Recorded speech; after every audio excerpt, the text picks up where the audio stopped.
he can't help but see himself as a bit, well, mismatched, as if he were a person put together from the unwanted bits of other people. He doesn't like to analyse himself too closely, but he does wonder whether it is a sense of general futility that stops him from taking any care over his personal hygiene. A washed pig is still a pig. One of his friends told him that, and had expected him to laugh about it. He could be mean sometimes, could his friend. Thought he was just being funny. But some of the barbs struck home. Last summer, Lewis had told him that he looked as if someone had stepped in his face while it was still hot. That had upset Shane. Upset him so much that Shane had been forced to follow him home and stamp on his cat. Things had been okay after that. He'd even commiserated with his poor friend. Who could do such a thing? Who could treat an animal like that? Shane had been rather proud of his performance. Mum always said he could have been an actor if he'd had the discipline and could read well enough to learn his lines. Shane looks up at a sudden sound from the window. Rain.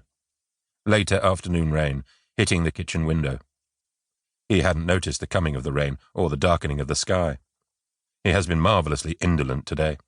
It has been a languid, lazy, sensuous day, for him and his lady friend both.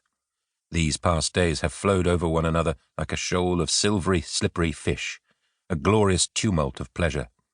He cannot remember eating very much, but he is not particularly hungry. He smokes 60 cigarettes a day, and they suppress his appetite. He is obese largely because of the pills that the doctors insist he takes. Weight gain is a side effect. So, too, is nausea, headaches. He hears ringing sounds in his ears when he takes them too late in the day. He can't hear the sounds now, so he presumes he has taken them already. Perhaps this morning. He seems to recall having risen from his bed already today. Had there been a visitor? Perhaps one of his friends had come to call. Shane is not popular, not like Lewis, but he doesn't suffer for company. His friends frequently pop over to play computer games or watch a porno or to cut up their powders and potions on the low coffee table in the living room. Sometimes they bring him lager or shoplift him a 6-pack of Lion bars as a thank you. Shane likes Lion bars. He hopes his mum will get him a Lion bar Easter egg this year. Last year she got him a posh one from the fancy chocolate shop. With his dead taste buds, it had been like eating slime. He closes the fridge door, tutting at himself. He'll have to get better at taking care of himself. He needs to clean the place up a bit. Buy some groceries. Some fruit and veg, maybe. A toothbrush. Toilet roll. There's never been much point living on his own. But since meeting his new friend, he has become aware of his own shortcomings. His house is filthy. Grotesque, even. There is a patch of carpet in the living room that has begun to rot down through the wood beneath. There had been a cat's litter tray there when he moved in, and he had taken to using it himself when he was too pickled to make it to the bathroom.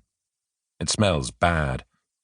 Sometimes he can't sit in the lounge without 2 twists of dishcloth up his nose, reclining in one of the mouldy, pilfered deck chairs that face the cracked plasma TV. Shane was delighted to find that his new friend had been into the same things he was. She'd been too polite to mention the smell as they sat together in their matching chairs, watching as he blitzed through the levels in God of War 3, hacking and slashing through a great swathe of monsters. She'd been impressed with his speed. Didn't flinch at the more shocking visuals that flickered on the cracked screen.